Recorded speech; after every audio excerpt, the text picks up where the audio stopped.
St. Louis is closing out one of the bloodiest years on record as 2020 saw an explosion of murders. Tonight, I talked to St. Louis Police Chief John Hayden about the murders in his city and about his own job. That's tonight's You Paid For It.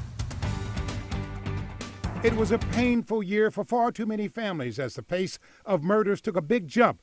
262 people murdered in St. Louis, 30% more homicides than the year before.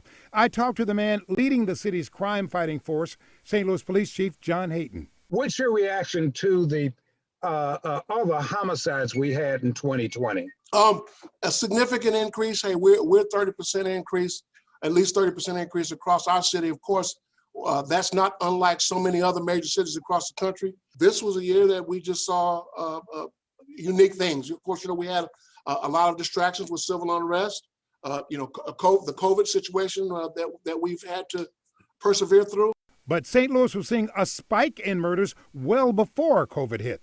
How can you blame COVID for the homicides?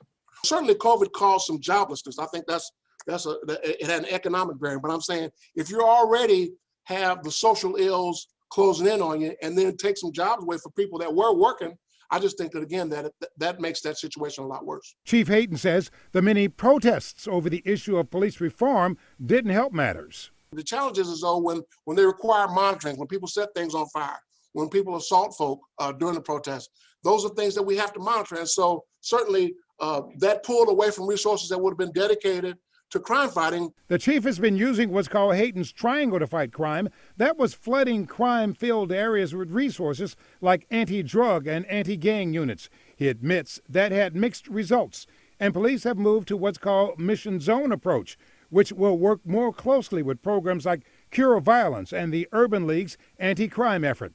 I asked the chief to reflect on his own job. After the year 2020, what grade would you give yourself? Hey, I would give myself an A for effort, Elliot. Well, I think the key is that what I want my effort to result in a safer city.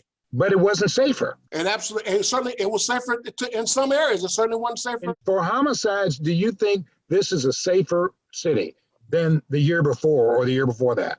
Obviously, we had way more homicides than we had last year and the year before. What's your plan going forward to try to make 2021 a safer year, Chief? I think that the key is, and somebody asked me that question, hey, the key is that we stick to our patterns of working very hard. What we're trying to do is get more bridge over to some of the root causes of crime. I think it's kind of plain to everybody that law enforcement alone is not going to deal with the problems that you're addressing. Now, Chief Hayden also blames what he calls loose gun laws in Missouri for part of the problem, saying there are just too many guns on the streets in the hands of too many people.